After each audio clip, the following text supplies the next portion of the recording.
ay rated PG. Patnubay at gabay ng magulang ay kailangan sa mga batang manonood. GMA News and Public Affairs. Walang kinikilingan, walang pinoprotektahan, walang kasinungalingan, serbisyong totoo lang.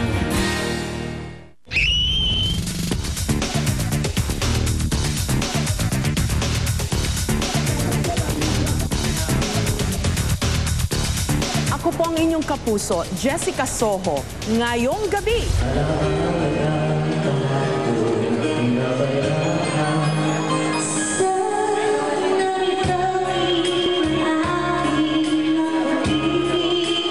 Mga singer na kayang magboses babae o lalaki.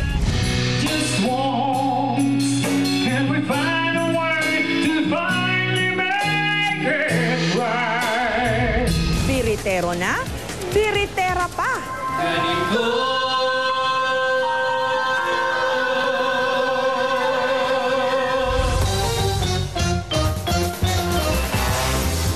Pagkaing Espanyol na paborito ng maraming Pilipino dahil ang kanin at ulam pinagsama. Paella. Very good. Really, really good. It's good, man. What they said.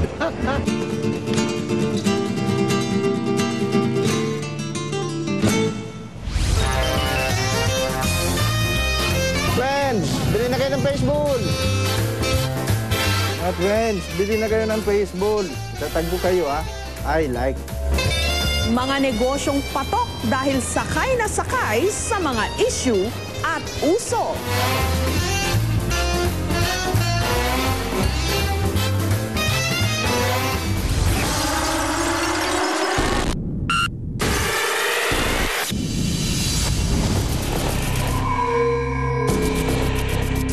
Matinding takot sa mga tao, bagay at sitwasyon. Phobia.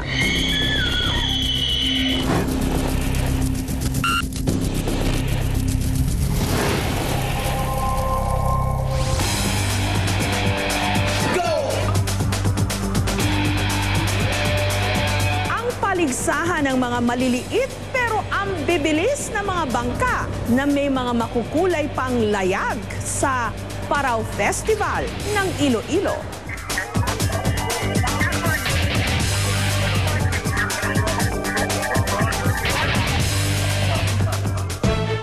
Successful rescue operation. Ay sinasamahan natin sila habang sila ay papunta sa Fort Bonifacio. Just one of the many hotels here in Tuguegarao. Nabugbog na ang buksingero si Andaga. Accept the Peabody as Jessica Soho. To them, we dedicate this award. Silver Screen Award for Jessica Soho. Thank you, God, for this honor. Napakalayo ng nilakbay ni Barack Obama.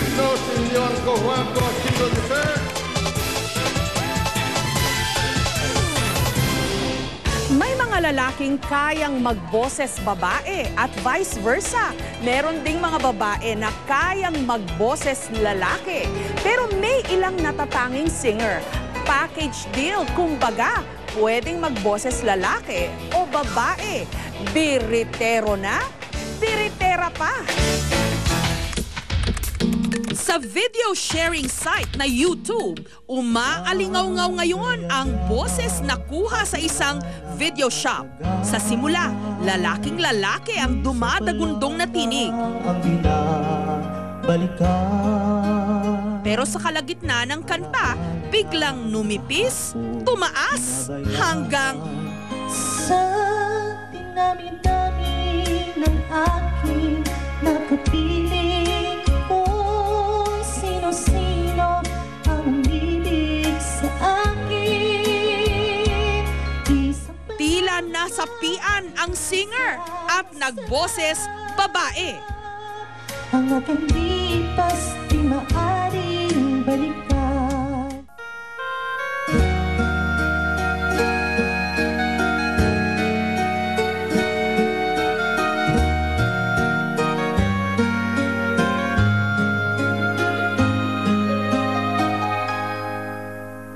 Sa dinami-dami ng aking minahal, panandalian lamang at ilan ang natagal. Isa pa lamang ang binabalikan.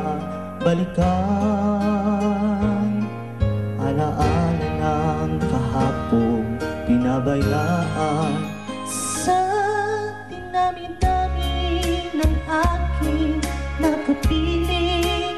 Ang doble karang mga awit na ito, ang 27 anyos na si Justine. Nalaman naming isa pala siyang dating promodizer. O yung nag-aalok ng mga video kay microphone sa mga mall. Kaya sanay na raw siya sa paghawak ng mikropono sa harap ng maraming tao.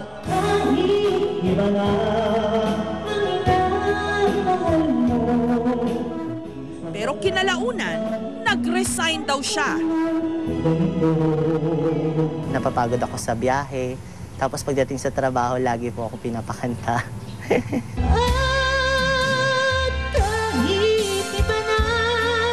Ang minamahal mo. Kung kailan naman tila tinalikuran ni Justine ang kanyang singing career, at saka naman siya unti-unting nakikilala sa internet. Ito ay nung may nag-upload ng kanyang video sa YouTube, na ngayon, libo-libo na ang hits.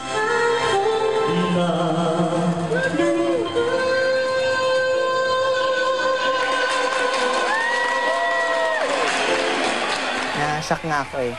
Nung time na yun, papunta ako ng Palawan, pauwi ako sa amin. Tapos, nung doon ako sa amin, sabi niya, parang nakita ka sa YouTube. Sabi ko, talaga? Sabi ko, nung excited rin ako na makita. Tapos nung nakita ko nga sa YouTube na, ay, ako nga ito pala.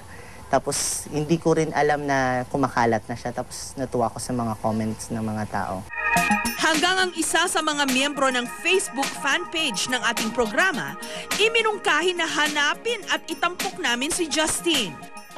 Dati na rin palang paraket-raket si Justine bilang singer. Minsan na rin siyang nakapag-front act sa show ni Piolo Pascual abroad. At kahit iba na ang Pero kamakailan lang daw niya natuklasan na kaya pala niyang kumanta na boses babae. may-ari ng iyong puso. Napansin ko pag babae yung kinakanta mo, kailangan light lang yung hangin na ginagamit mo. Tapos pag bibirit ka na, doon mo gagamitin yung mga parang force na, marami kasing force na ginagamit sa chest tone, head tone. Ha, ha, ha, ha, ha. Dahil hindi biro ang pagbirit ng matataas na nota, sinisiguro daw ni Justine na naaalagaan niya ng tama ang kanyang boses. Hindi raw siya kumakain ng tsokolate. Wala rin daw siyang bisyo. Para mahasa naman daw ang kanyang boses sa matataas na tono, sinasabayan daw niya ng pagbirit ang kanyang mga gawaing bahay. We would like to give you Jeffrey, Justin, Tom, Dahil sa pagiging viral ng video ni Justine, naimbitahan siya sa isang mall sa Cavite para doon naman iparinig ang kanyang natatanging talento.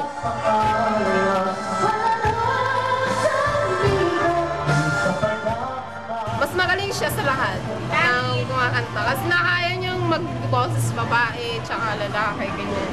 Kala ko nga may ka-duet siyang babae. Kami naririnig lang akong babae at lalaki na boses. Pagka-ket ko, isa lang tao lang pala yung kumakanta. Ang ganitong klase ng pagkanta, matatanda ang unang sumikat sa Itbulaga. Sa kanilang pa-contest na Doble Karaoke, kung saan ang mga kalahok nakabihis ng kalahating babae, kalahating lalaki. Ayon sa vocal coach na si Revs, may kakayahan daw ang ilan na makapag-dual voice kung saan nagfa-falsetto sila at head tone.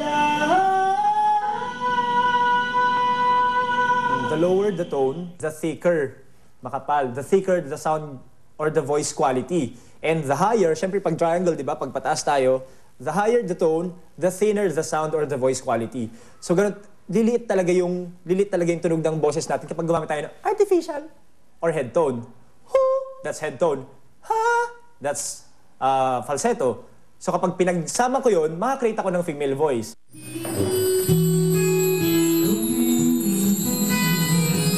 Pero kung kaya ni Adan magdoble kara,